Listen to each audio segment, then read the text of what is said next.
It's been fun catching up with some folks who are coming to me and seeing the name Vaters and going, are you? So let me put it all together for you. I was born in Newfoundland.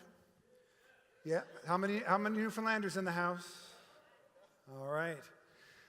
Where my father was planting a church in Grand Bank, Newfoundland, while my grandfather, Eugene Vaters, was the district superintendent, actually at that time the general superintendent for the Pentecostal Assemblies of Newfoundland and Labrador, a position he served in for 37 years.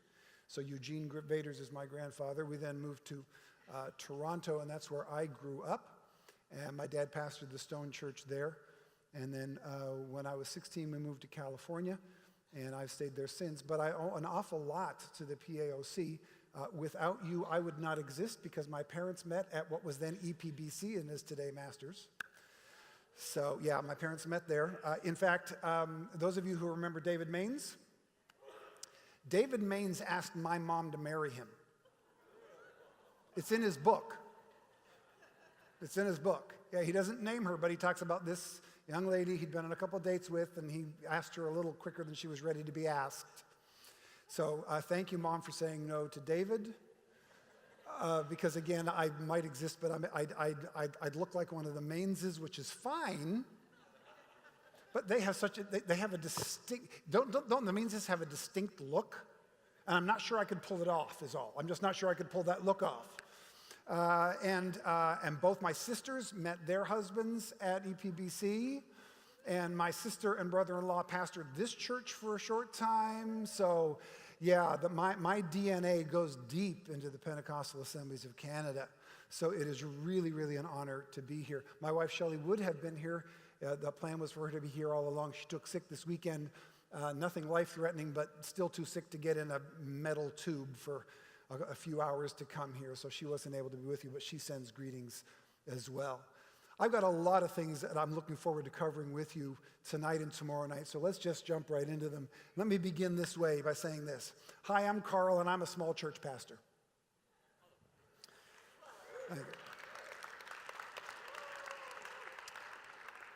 If that sounds like a statement you might hear in a recovery group, there's a reason for that. You see, I've been a small church pastor for over 30 years. But I didn't know I was a small church pastor until about 8 or 9 years ago. You see, I was convinced I was a big church pastor that just hadn't arrived yet. But when you're waiting for a train for 22 years and it doesn't show up, you begin to wonder if maybe you're not at the right station. So about 8, 9 years ago or so, in fact, about 10 years ago, I had gone through some real seasons of frustration about continuing to remain a small church pastor. Now, why was I frustrated about being a small church pastor? Well, it was because I kept being told that that was a bad thing. At least, let me back up. Have you ever said something to someone, and I know the answer is going to be yes because I got a room full of preachers, so this happens to you all the time. Have you ever said something, you say this, but they hear something else? Right? And for years, what I heard from the church growth proponents was that if your church is small, your church is bad. That's not what they were telling me, but that's what I heard. And I heard it because anytime I heard anybody teach about a church that was smaller, the only context in which it was ever taught was, and here's how you can get bigger. Break through the 100 barrier, break through the 200 barrier, and so on. Nothing wrong with that, but when that's all you hear about small church ministry, you begin to take it into your heart and spirit as, well, there must be something wrong with being small. At least that's how I took it into my heart and my spirit. Now, when I say small church, what do I mean? Well, there are really two types of small churches, and I like to catalog them this way. There's the church of 50, give or take 50, and there's a church of 150, give or take 50. And those are really two very distinct types of small churches, but we're going to try to do what we can to cover both of those, as I've tried to cover both of those types of churches in my books as well. Just to give you an idea of what I mean, though, when I say I'm a small church pastor, I've pastored small churches all my life. After a couple associate pastorates, the first church that my wife and I pastored was a tiny little chapel in the redwoods of California. It was so deep into the woods that if you drove into our church parking lot at noon on a sunny California day, your automatic headlights would go on. It was just thick in the woods. It never saw the sun. Tiny, tiny little chapel, and the Lord blessed us to be there for about 4 years. After that, we went to a church just across from San Francisco on the San Francisco Bay. It was the 20 longest months of our ministry. We left with our tail between our legs. We left after having been beaten up by a very, very dysfunctional church. And we came to the church that I'm currently at. You said 30, it's been 26. I don't want to take credit for 4 years that I didn't earn. And for the past 26 years, we've been at a small church in Southern California. Now, we're 8 miles south of Disneyland, so we don't have the excuse of not having enough people around us. And we live on a main street, so we don't have the excuse of not being visible. In fact, I'm not going to offer any excuses at all, ever. In fact, we're going to talk about the problems of offering excuses in a few minutes. But we have a very, very small chapel. In fact, the entire square footage of our entire facility could easily fit in this room. If you want to come to our church on a Sunday morning and you want to sit on the back row of our church on a Sunday morning, there will only be 4 rows in front of you. It's a tiny facility. When we got there 26 years ago, they had been through 5 pastors in the previous 10 years. And with 6 to 9 months between pastors, it was an average of less than 18 months per pastor. I told them when I came, you haven't been pastored for a decade. You've had a series of extended guest speakers. And that was really the truth. They had been leaderless for about a decade, and they had come very close to taking a vote to close the doors, and they thought, let's give it one more shot, and I was the guy who came in under those circumstances. So I came in as a wounded and bleeding family from our previous church and came into a wounded and bleeding church. On a big Sunday, there were 30. On an average Sunday, there were about 12 people. And for the first 5 or 6 years, we did nothing but have worship services and potlucks. We didn't do any outreach. I'm not recommending that. I'm just telling you my story. The reason we didn't do any outreach at the time was because, well, when there's an infection in the hospital, you don't bring new patients in. We had to heal. And so we had worship services and we had potlucks. And I distinctly remember the day, about 5 or 6 years in, we'd had a good day during the week at church. I think it was a Thursday, just a regular office day. Things were continuing to go well. I went out and I started my car and I was looking straight at the church building from the parking lot, and it hit me. That's a healthy church. It's taken us this long to get here, but that's a healthy church. At that time, just so you have a number marker, we were running about 75. And then here I am sitting in my car with the engine running, and this image hit me. I said, I feel like I've been under the hood of this church trying to get the engine running for 5 or 6 years. It's finally running. I'm sitting in the driver's seat, and I have no idea where to take it. What do I do now with a healthy church? And so I brought that to our congregation and to our leadership, and I said, hey, we're healthy. If we're going to remain healthy, we've got to do something to share the health. We've got to move from healthy to healthful. We've got to start doing outreach. We've got to start doing ministry to other people who need to hear, because if we don't do that now, we will slip back into ill health again very, very quickly. So we started doing that, and things started working very, very well. In the next few years, by the time I was there about 15 or 16 years, we were running almost 200 people. And that's when all the church growth conferences called and said, hey, Karl, we want you to come and teach us how you took a church from 30 people to 200 people in just 15 years.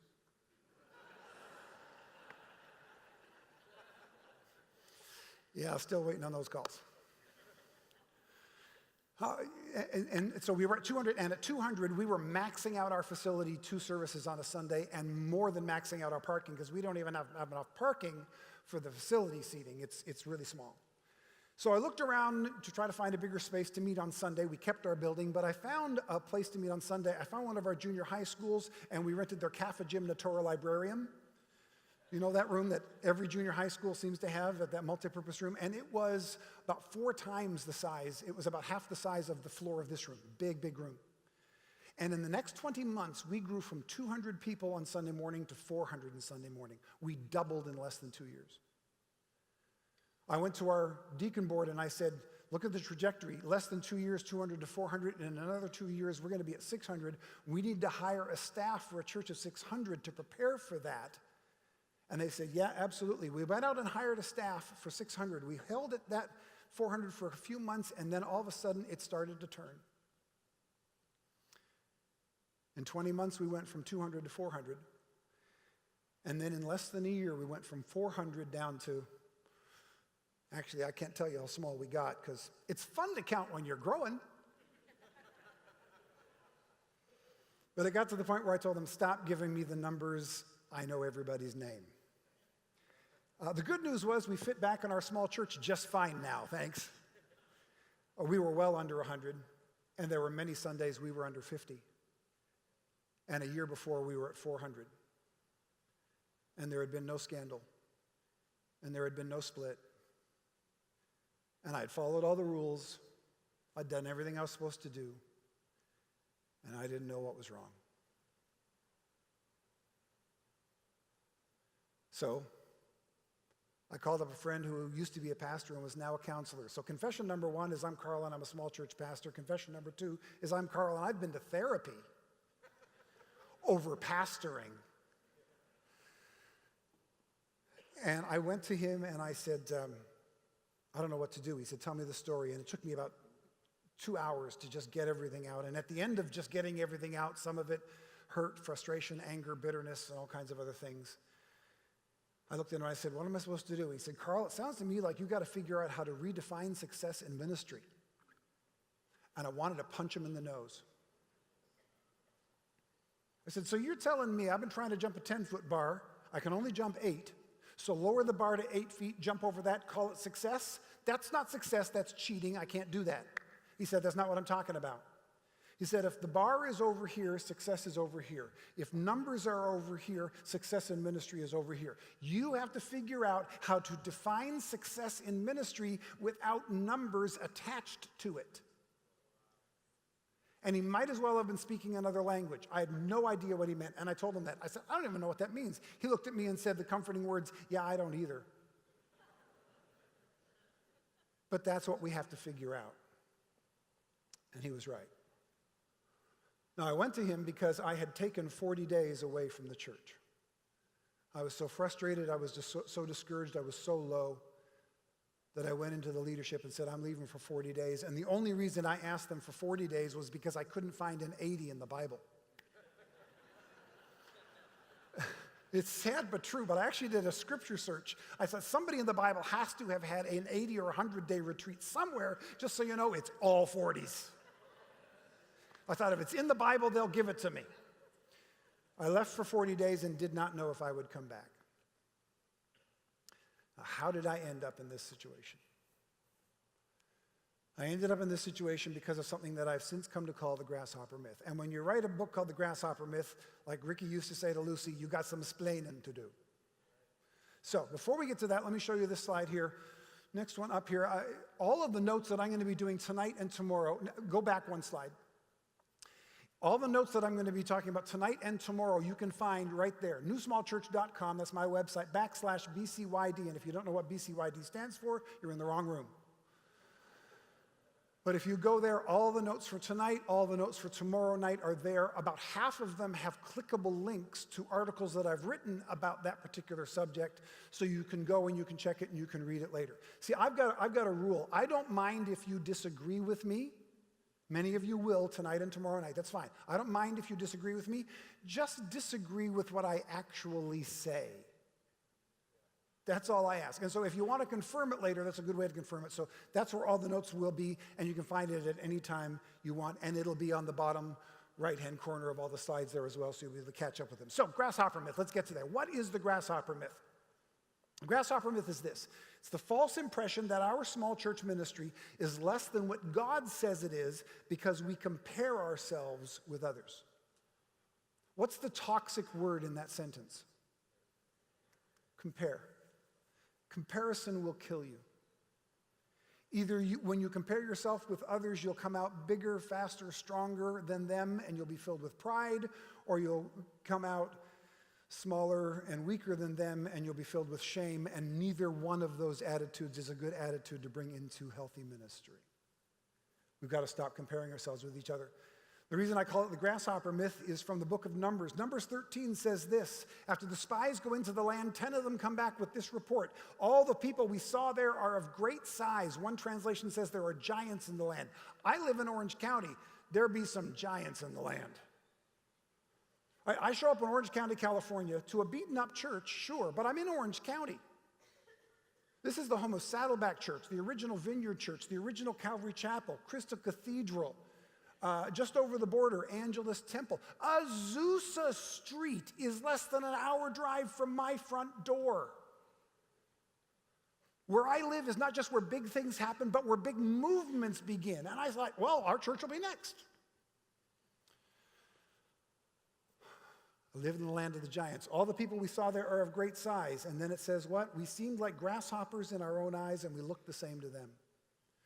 Where did they see a grasshopper first? In their own eyes. If you don't see a grasshopper in your mirror, no one will see a grasshopper in you.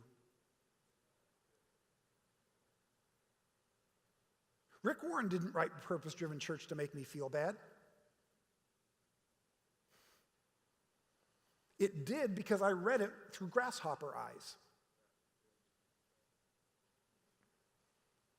We've got to get over the grasshopper mentality. I had to learn how to redefine success in ministry. So what does it look like to redefine success in ministry? Let's start with a couple things. Let's start with what I call the 3 undeniable realities of church ministry.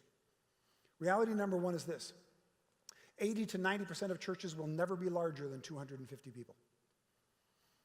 How do we know that? Because the best predictor of future events is past events. And for 2,000 years and counting, 80 to 90% of churches have never been larger than 250 people. So if your church is small, you're not broken, you're what we call normal, and there's no reason to fix normal. There's a whole lot of small in the kingdom of God. Which leads to reality number 2. Virtually all pastors will pastor a small church for at least some time in our ministry. Rick Warren pastored a small church for like 6 weeks.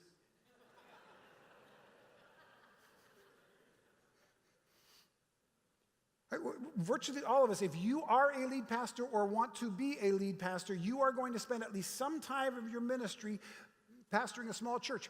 Probably most of your ministry, and for most of us, all of our ministry is going to be spent in small churches. If we're all going to do it, let's figure out how to do it well. You see, it's not that I want there to be more small churches. I want the existing small churches to be great.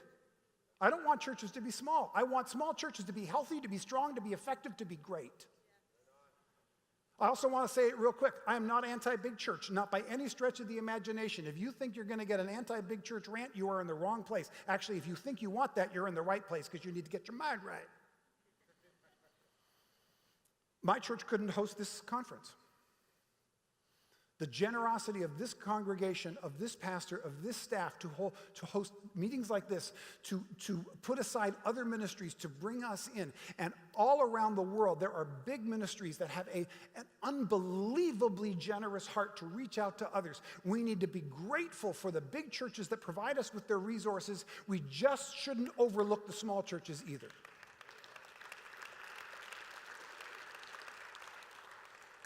We are in this together. So if virtually all of us are going to pastor a small church for at least some of our ministry, most of us for a whole lot of our ministry, we should do it well. Which leads to reality number 3.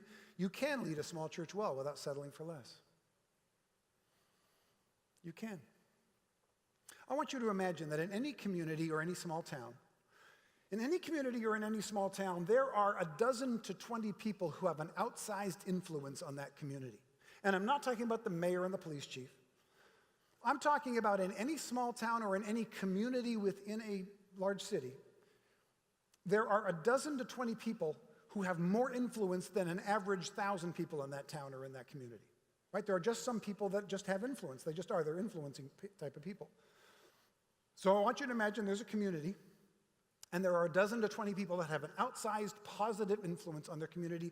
Nobody knows their name. It's the UPS driver, it's the stay-at-home mom, it's the dentist, and people just happen to know them, and they just happen to have an influence, and they happen to have an impact larger than anybody realizes. Then I want you to imagine that that dozen to 20 people who have an outsized influence, part of the reason they have such a big influence is that they actually know each other and get together once a week to talk about how can we have a greater influence for the positive upon our community. Oh, that's why they're having such an influence. They're actually planning to do so. They don't care about credit. They don't want a name. They're not worried about a title. They just want to positively impact their community. And so they actually get together and they talk about how to do that. And then I want you to imagine that a dozen to 20 people, the weekly meeting that they have about which they talk about how to influence their community for the better, that weekly meeting is your Sunday morning church service.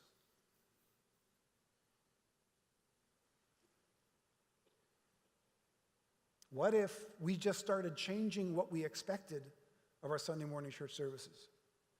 Instead of looking and going, I've only got a dozen to 20, what if we looked at it and said, you know what, there's something special that a dozen to 20 people can do if, one, they set their minds to it, and two, we actually have the power of the Holy Spirit and the anointing of God and the calling of Jesus behind what we do. And I know then what some people want to do is go, and what if we were to do that with thousands? No, stop. That doesn't scale up. That kind of influence doesn't scale up numerically like that. It doesn't. You're never going to have 1,000 people in a community of 30,000 that has that kind of outsized influence. It's always going to be a small group. But what if you looked at your church and said, what if we were that kind of a group? I am not giving that to you as a prescription. I'm giving that to you as an example of how we as small church pastors and leaders can start thinking differently about what God is calling our church to do and who God is calling our church to be. We've got to stop thinking about doing ministry in the church and start getting very, very passionate about doing ministry from our church. That's a shift of mindset that, quite frankly, our structures are set up to fight.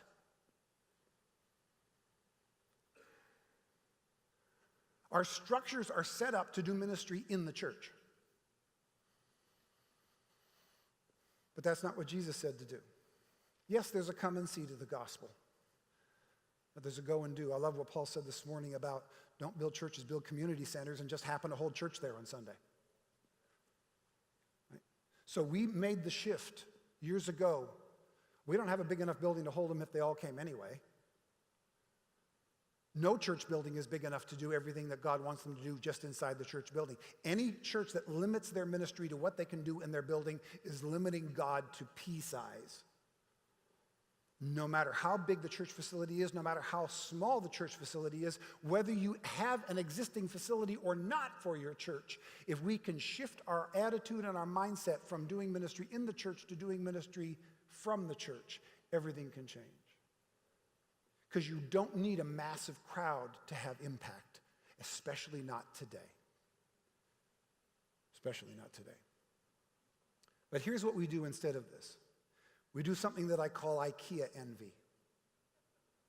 How many of you have never been to an IKEA store?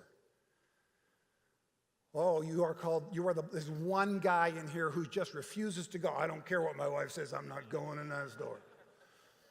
All right, so the rest of us have been in an IKEA. For you, my lucky brother who has never had to go to an IKEA store before, let me describe the situation for you. I remember the first time my wife took me to an IKEA. They had built one near our house, and I'm convinced astronauts can see it from space. I drove up and went, that is a big store. But I thought, I've been to big stores before. I've been to Costco. I've been to Super Target. I know what it's like. No, not IKEA. You can't behave in an IKEA like you can behave in any other store. I thought, we're going to walk in. You're going to go over here to what you like to see. I'm going to go over here. We'll text each other and we'll meet somewhere, a third party. No, not in IKEA. When you go into an IKEA, you are a rat in a maze and you must follow the path. Literal arrows on the floor to guide you through the maze, and you've got to go through all 7 sections before you get out, and by the time you do that, you are so exhausted, even their Swedish meatballs taste good. I'm telling you, if you like their Swedish meatballs, go once and just get the meatballs without going through the store. You will spit them out. They're horrid. They only taste good when you're that exhausted and that hungry after the maze. I want you to imagine that the chairman of Starbucks, I know where I am, that the chairman of Tim Hortons, I want you to imagine that the chairman of Tim Hortons gets together the executives and says, we're going to do a decade of growth for Tim Hortons like they need more stores. And here's what we're going to do. We've gone around the world and we've measured all the IKEAs in the world, and we found out that the average IKEA has 250,000 square feet. And we've measured all the Tim Hortons, and the average Tim Hortons only has like about 800 to 1,000 square feet. Some of our Tim Hortons don't even have their own standalone building. They're inside other stores. We have to fix this if we're going to compete with IKEA. Does that make sense in any way at all? Of course not. IKEA has a plan that works for them, and it's a whole bunch, and it's a handful of massive stores in a few places. Tim Hortons has a plan that works for them, and it's 7 stores on every block in Canada.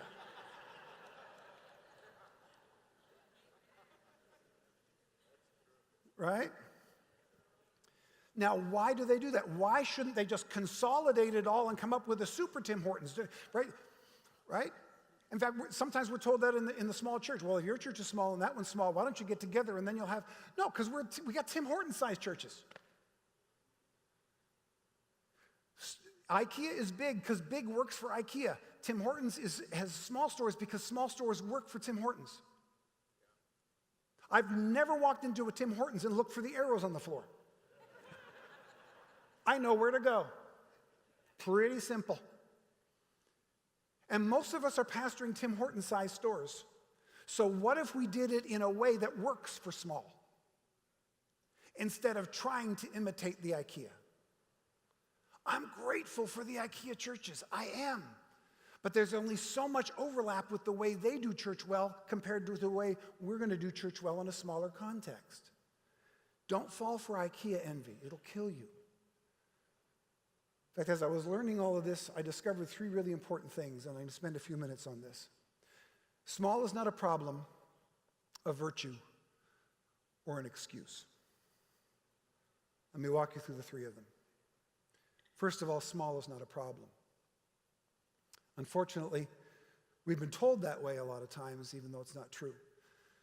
I remember back, probably got to be 8, 9, 10 years ago, when I was really struggling and really hurting and the church wasn't growing. We'd gone through that collapse, couldn't get it back up again. And I was just really hurting and trying to figure out what is wrong? Why is this church not growing? And so I did what everybody does now. I got online and Googled, why is my church not growing? Right. If that's ever gone badly for you, I sympathize. Because here's what happened to me that day. I found an article entitled, 8 Reasons Some Churches Don't Grow. And I went, Eureka, this is it. They're going to have the answer. And it was written by a really successful pastor of a really successful church. And I thought, okay, he's going to help me out. And I read, and these are the 8 reasons that were given. The vision is not clear. The focus is on trying to please everyone. Passionless leadership. Manufacturing energy. Lack of prayer. Unwillingness to take risks. Disobedience to the scriptures. And selfish attitudes. And I read that list and I thought,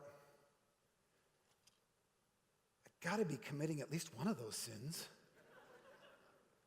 I mean, my church isn't growing, and this guy says these are the reasons churches don't grow, but I don't feel passionless. I thought I was praying enough. I don't feel like we're manufacturing energy. I certainly don't know anywhere that we're being disobedient to scriptures. If you've ever read a list like that and it does not apply to you or your church, just read something else. In fact, I'm going to almost guarantee that that list does not apply to the people in this church, in this church right now, or to the congregations you represent. And you know how I can virtually guarantee that this list does not apply to you tonight? Because you showed up tonight. Passionless leaders don't show up. Prayerless pastors don't show up. Pastors who are unwilling to take risks don't show up. You showed up. And it makes me wonder who this pastor thought they were writing to. Think about it. Who is, in the middle of the night, who is Googling, please help my church grow? It's not the passionless leader. It's not the leader who's unwilling to take risks. It's the pastor who's hurting. And when a hurting pastor comes to you saying, please help my church, don't slap our hands, put tools in them.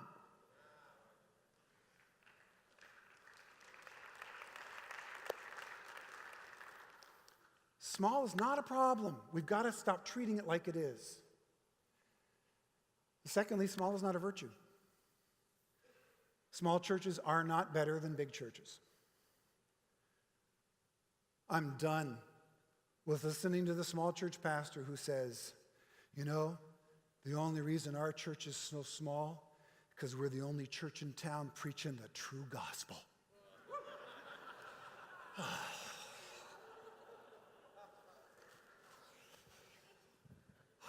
I can actually feel physical pain on that. Right? And we've all seen like the Facebook meme, right? Where this massive church, and it says, this is what happens when you preach what they want to hear. And then there's this empty church. Here's what happens when you preach the truth. Oh, stop.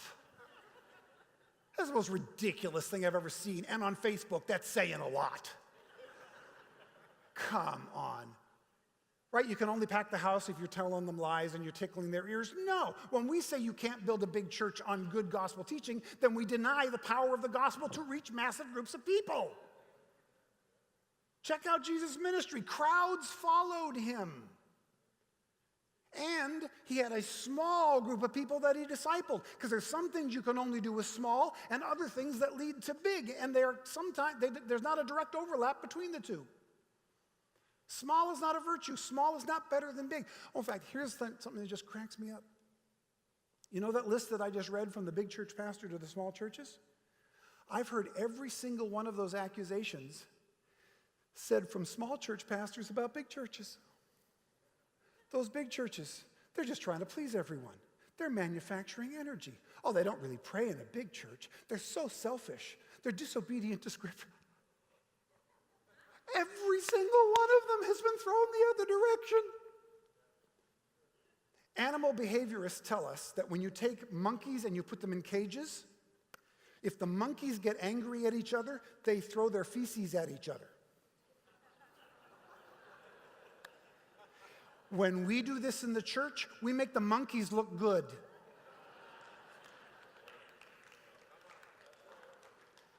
This is not discourse, this is nonsense.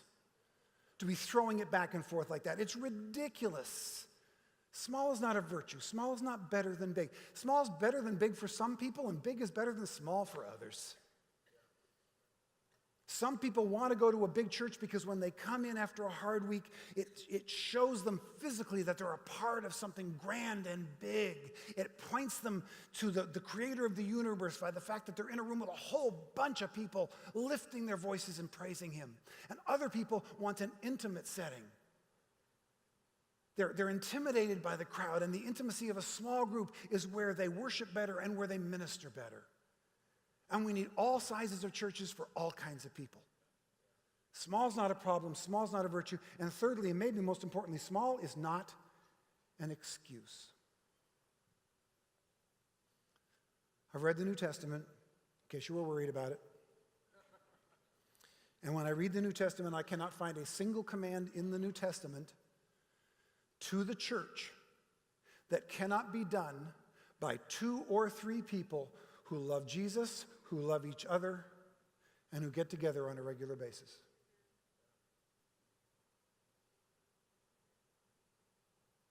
If you're in a small church, so far it's been encouraging. I hope now some of the challenge begins. If you're in a small church, stop using the excuse of, well, when we get to this size, then we'll be able to. Stop. Stop. There is nothing that Jesus commands the church to do that you cannot do right now. Jesus did not wake up this morning depressed by the size of your church. You may have, but he didn't. Now, to all my theologically precise friends, Jesus has not had to wake up since he ascended into heaven 2,000 years ago. It's a figure of speech. Let's move on. I've actually had to answer that question before, so I just want to take it off the table. Small is not an excuse. Your church is able to do what Jesus is calling you to do right now with the people you have right now or don't have right now, with the money you have right now or don't have right now, with the building you have right now or don't have right now, with the education you have right now or don't have right now, with the support you have right now or don't have right now. Jesus knows where your church is. He knows how big it is. He knows how small it is. He knows your assets and your resources. He knows your debt. He knows all of it. He can use it if we will just let him.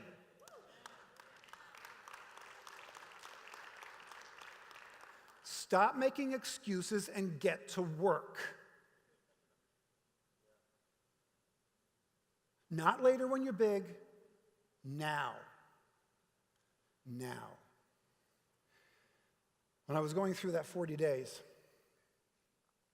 I wish I could tell you that I spent the 40 days in fasting and prayer, but I've learned not to lie. I didn't go home and spend the days in fasting and prayer. I went home and I watched stupid TV and I read stupid books. That is not a prescription for health. Do not look at me and go, Karl Vaters says that if I'm in a bad way in ministry, I should go home and watch stupid TV and read stupid. No, that is not a prescription for health. That is closer to a confession of sin. I spent 40 days just zoned out. And if you're going to watch stupid TV, there's nothing more stupid to watch than reality TV, so. By the way, I am married to a real housewife of Orange County.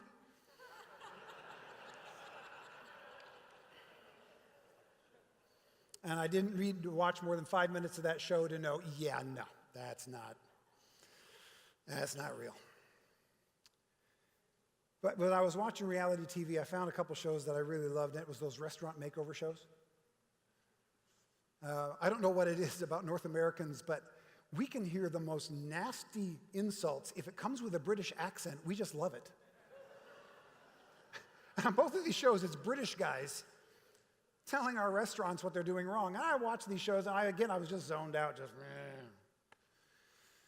And I started noticing a pattern. They would come into a restaurant, and there were a handful of things that they would always notice. One of the things would be, hey, I drove by 3 times because I couldn't see your sign, or I stood at the front entrance for 10 minutes and nobody came and greeted me or seated me. Or, wow, what's that smell? When was the last time this place was cleaned? But one thing that they never did, none of those restaurant makeover guys ever walked into a failing restaurant, looked around and said, you know what's the problem with this restaurant? It's not big enough. Because those restaurant owners know something that we in the church need to come to an understanding of. Bigger fixes nothing.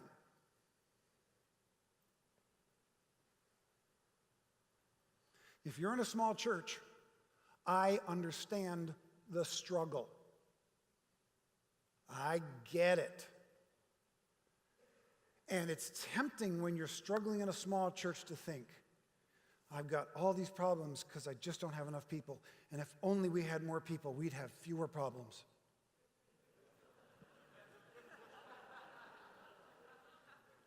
More people equals fewer problems? If that's the math you're doing, I just have one question for you. And what planet were you born on? More people equals fewer problems. Have you met people? We're the worst. More people equals fewer problems. That's crazy talk. Now, more people will lessen some problems. It'll increase other problems. You'll have different problems. You'll have the same amount of problems, just different ones. Bigger fixes nothing. If you take a small church that is unhealthy, and I do not by any stretch of the imagination assume that because a church is small that it is unhealthy, but let's admit it, there's a lot of small unhealthy churches out there. So if you take a small church that is unhealthy and you make it big, you have a big unhealthy church.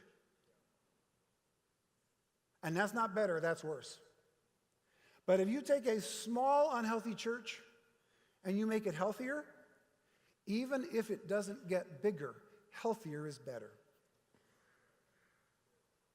For too many years in the church, we have used health as a means to numerical growth.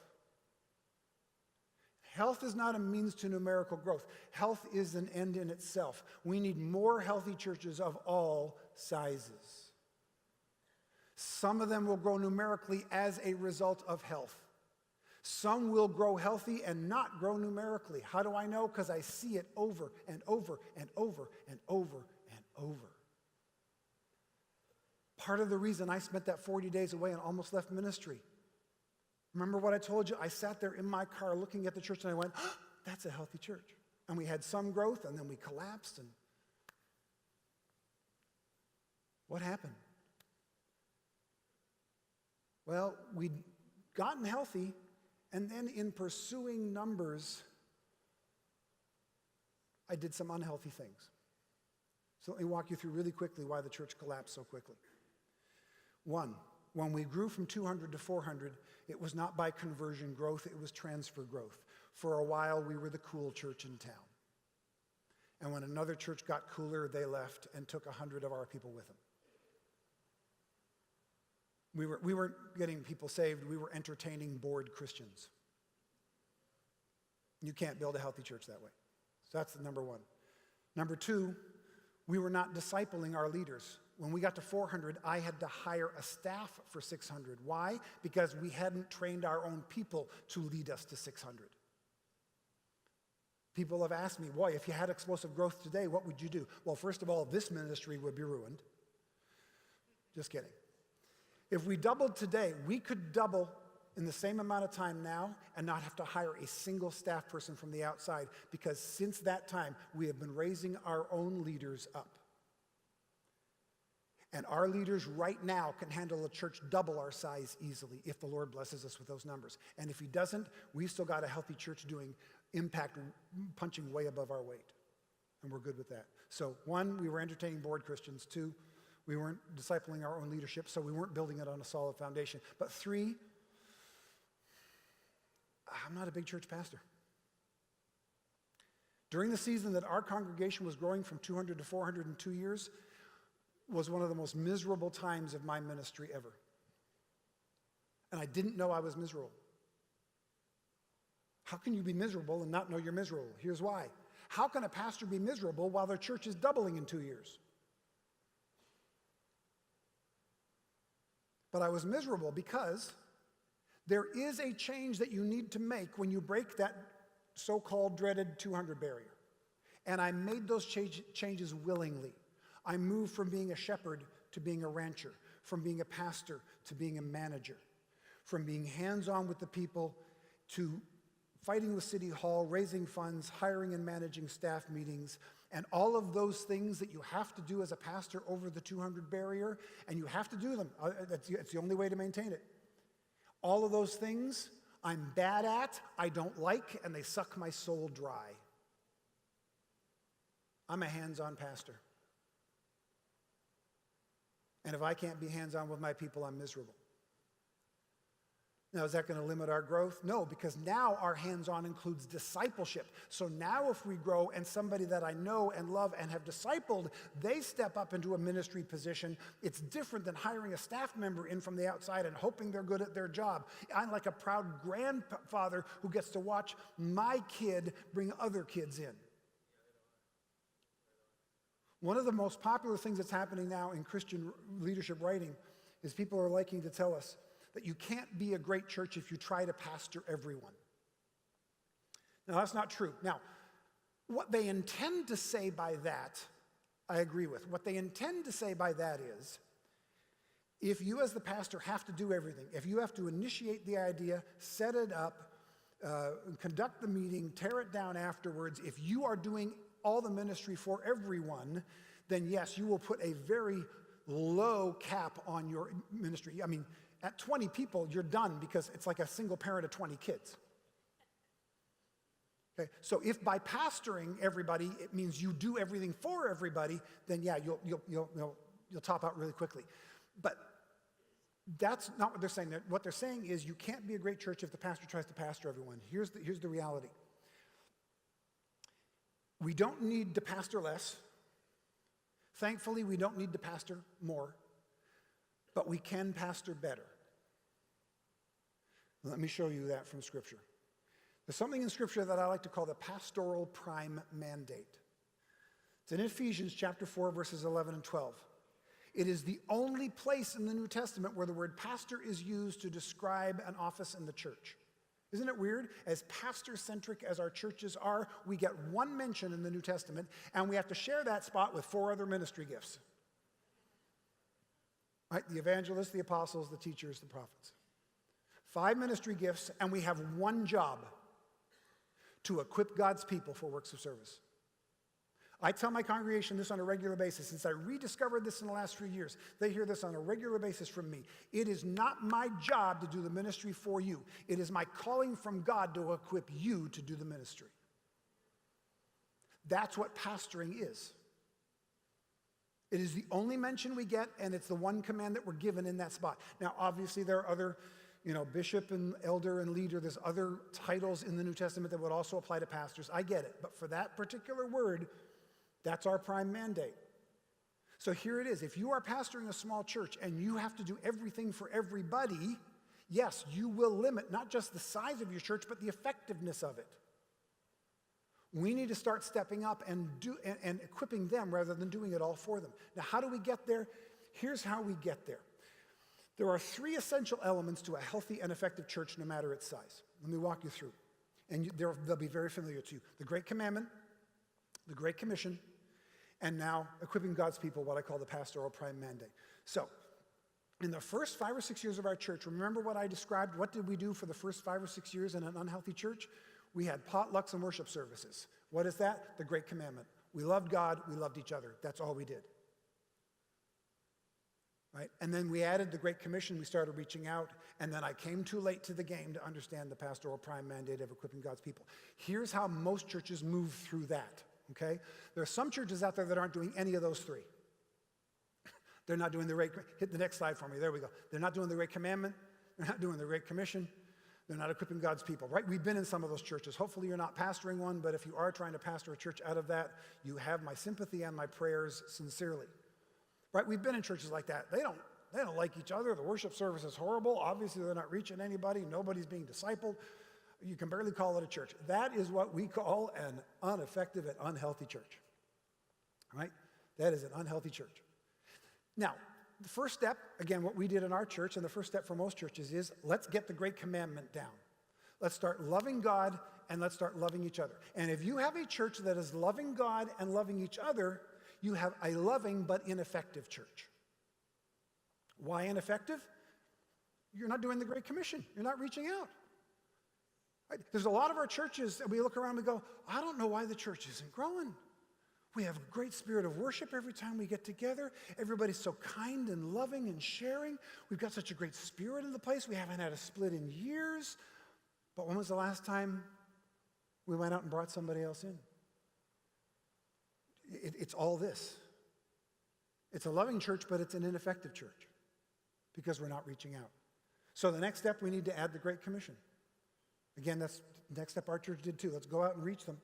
And if you have a church that is doing the Great Commandment and then now is doing the Great Commission, go ahead and hit the next 2 slides. There we go. What you end up with is overworked pastors and passive members. That's where our church was from 400 trying to get to 600. Why at 400 did we feel the need to hire more pastors? Because we were more tired at 400 than we were at 200 because we had 200 more people to tend to. Because we hadn't discipled them to tend to themselves. You can have a church that's doing the Great Commandment, loving God, loving each other, and sharing your faith, and wear out the pastoral staff. Because all the outreach is on the behalf of the pastor. It's going to be putting on special services, and making sure that the graphics and the design are right, and making sure the church looks good from the outside. And it's all being done by a very small group of committed people who wear themselves out. And if that church gets bigger, you will wear the pastors out and burn them out. Overworked pastors and passive members, that's what we had. What we need to do is add to it the third step. We need to equip God's people. And when we do that, we have a healthy and effective church. We're loving God. We're loving each other. We are sharing that love with others. And we are discipling our own people to become disciple makers themselves. We're teaching them to be teachers. We're leading them to be leaders. And you realize you don't need a program. You don't need anything expensive. You don't need any more square footage. You don't need another dollar in the budget to do this. Any church of any size can do this, because it's not about getting more stuff. It's not about having more resources. It's not even about having more time in your week. It takes a shift of our mindset and our attitude and start telling myself, I'm just not going to keep doing everything for everybody. And how do you begin that? Here's a simple way. The next time you make a hospital visit, don't do it by yourself. Bring another church member along. The next time you got to set up for a meeting, call somebody else and ask them to help set up with you. Start asking. You'll be shocked at what you find. And don't ask the people that you know are going to say no. You'll just get more discouraged. Find people with a servant's heart who will say yes and who will show up. And in the process of going to the hospital and back, in the process of putting the meal together, in the process of setting up together, the conversation that takes place during ministry is where more discipleship happens than in any classroom you've ever been in your life. It's not just that, but start there. Start there. Now, to give you an idea of where we're going to go before we conclude with one more thing, in our session tomorrow night, this is what we're going to take a look at. We're going to talk about how to discover and use what your church does well, and we're going to include a section that I like to call, Why is my church so weird? So in case you were wondering, tomorrow night you're going to know why. I'm not promising to fix it for you, but you'll know why. And what we're going to do is we're going to concentrate on these two circles. On the left, you've got big church essentials. That's the IKEA side. On the right, you've got small church essentials. That's the Tim Hortons side. And here's the basic rule. The smaller your church is, the less those circles overlap, and the bigger your church is, the more those circles overlap. So what we're going to talk about tomorrow night is the stuff in the circle on the right that does not overlap with the left. Why? Because I don't know nothing about the circle on the left, never pastored a big church. 2, I'm going to assume you all know the stuff in the middle. That's the stuff we learn at Bible college and in just pastoring. But what we don't know enough about is what is specific to small churches. How do they operate differently and in a way that can make them effective in the size they are right now? So tomorrow night we're going to talk about some real practical things on the right circle. What does it mean to have a healthy and effective small church? But before we do that, let me conclude this way tonight. Pastoring a small church is not a penalty for doing something wrong. For years, I thought it was. A church staying small. Lord, what am I doing wrong? What am I doing wrong? I must be blowing it somewhere. After all, this list tells me 8 ways I think I'm blowing it. I don't know what's going on. I got to such a bad point that I ended up in that 40 days off, like I told you. And during that 40 days off, actually before the 40 days, I don't know if you have a card like this in the PAOC, but in the Assemblies of God, they give us a card. It tells you that you're a minister in good standing. It's a handy card to have, because according to what I understand, this card, if I'm going through my hotel tonight and I hear a noise behind a door and I think there's some hanky-panky going on there, this card gives me the authority to bust through the door, jump in and go, "Stop sinning, I'm a pastor." I've never tried it. If you ever do, let me know how it goes. But we've got this card. We get it every year. And on that card, the biggest print on the card, it's not my name, it's not even the Assemblies of God. The biggest print on the card is an 800 number to call for pastors in crisis. And I called that number. I'm in the U.S., so when you call the number in the U.S., you get Springfield, Missouri. Picked up the phone, said, "This is crisis line," and he said, "Before you say anything, I have a handful of questions I need to ask you." And he went through a series of 12 questions. Questions like, have you been drinking too much? Have you been taking drugs? Have you stolen from the church? Have you been gambling? Have you slept with any other women? Have you slept with any other men? Have you considered suicide? This whole list of stuff. Have you been watching pornography? This list of a dozen horrors. And you'll be glad to know I answered no to all of them. And then the last question was, have you lied to me?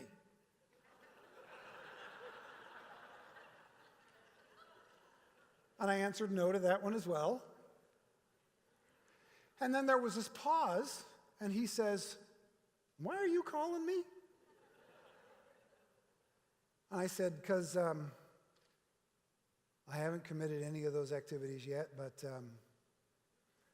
some of them sound kind of cool right now, and that scares me.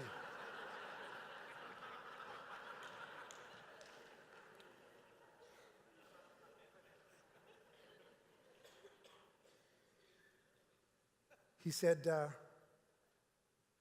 if you have really not done any of those things, he kept saying it, I don't think he ever believed me. He says, if you are truly telling me the truth and you have not committed any of those things, I've been manning this phone for 14 years and you are the first pastor to ever call me and answer no to every single one of those questions. Now, that's not an indictment of pastors in general. That's pastors calling a crisis line. Understand? Pastors calling a crisis line, okay. But his point was this. Not only do they not call until they've been committing one of these things, they don't call me until they've been caught. We're asking for help too late. Now, during that 40 days off, I had a friend of mine who has a cabin out in the desert. He offered it to me, and I thought, I need to get away, so I'm going to drive out there the first week and just 40 days in the desert sounds really biblical. I was just going to do a week of it. I didn't think I could pull off the 40, and I have to leave stuff like that to Jesus. But I figured I'd pull off a week. I just needed to get away. And he called me the day before and said, a pipe just busted. We got to get it fixed. The next week, he called. I promised it to a friend. Week after week went by until finally the final week of the 40 days. And during that 40 days, I'd spent a lot of time watching dumb TV. But also spending a lot of time with that friend of mine I told you about who told me about how to redefine success. And I was beginning to start feeling more whole again. And he said, it's finally ready. So I got in my car and headed out by myself to the cabin in the desert. And what I forgot about until I got on that highway is that's the highway to Las Vegas.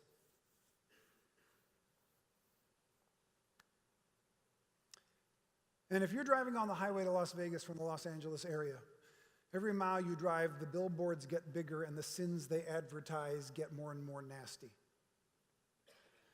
By the time I got to that cabin in the desert, I had seen a sign advertising virtually every single one of the sins on the list that had been read to me by the counselor on the phone. And I realized,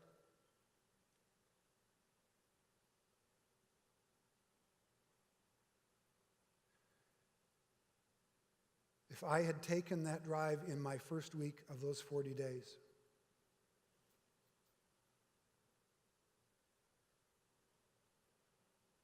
I'd have pulled off for one of those billboards.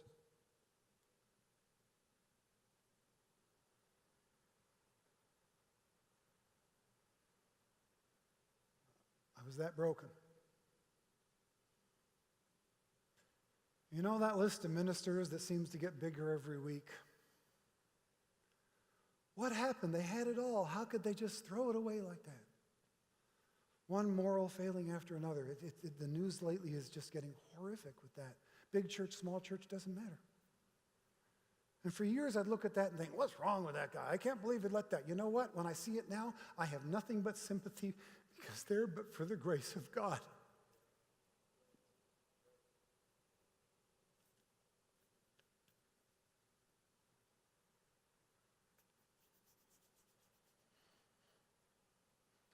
I thank God every day of my life that what I wanted, I did not get.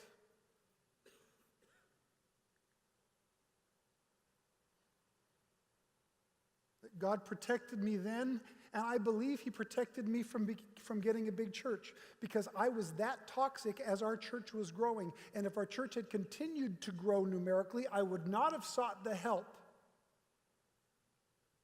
And maybe our church would have gotten to 600 or 1,000, or I don't know.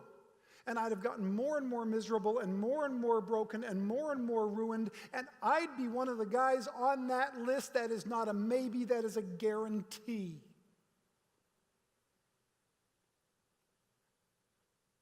Not because big church is bad, but because God knows what's better for me. And why he protected me and others have not been protected in that way, I don't know. All I know is God protected me, because I cannot imagine what would have happened to my church, to my wife, to my family, to the kingdom of God.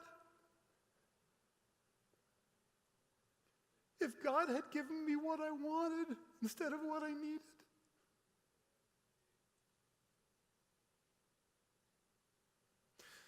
Pastoring a small church is not a penalty for doing something wrong.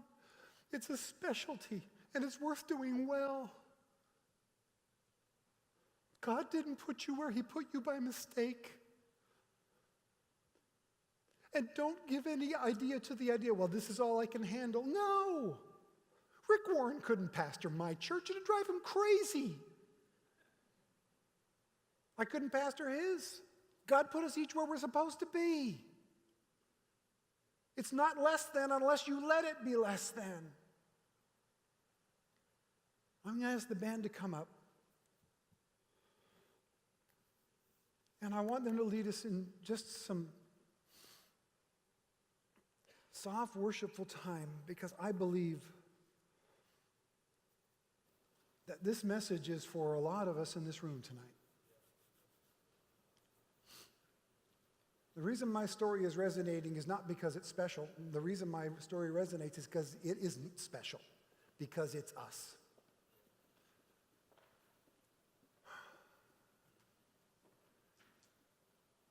A lot of you in this room came very, very discouraged tonight. Maybe frustrated. Maybe angry at God. Maybe broken. Maybe you've already turned off for one of those billboards in your own life. And you just haven't been caught yet.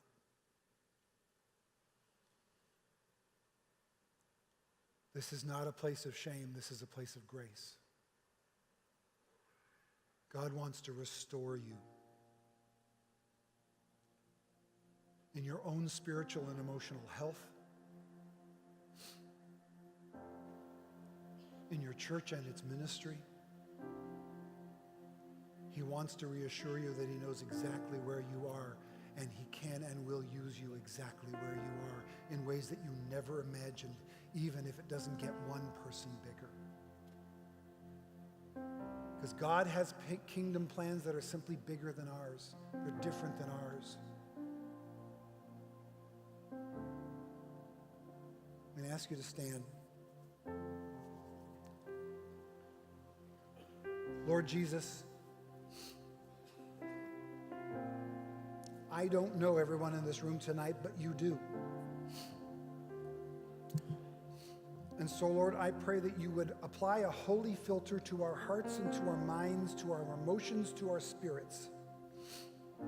And using that holy filter, Lord, would you simply take out anything that I've said that doesn't apply to that individual and re-emphasize whatever you want them to have heard, so that each person walks away with a unique blessing that you have for them, for their lives, for their spiritual growth, for their marriage, for their family, for their church, for their leadership. May we walk away both encouraged and challenged. But Lord, especially right now, I want to pray for the broken.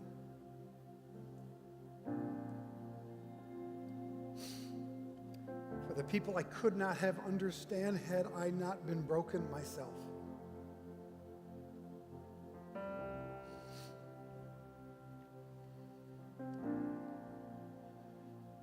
I pray, Lord Jesus, that today would be a step toward peace and wholeness and hope again.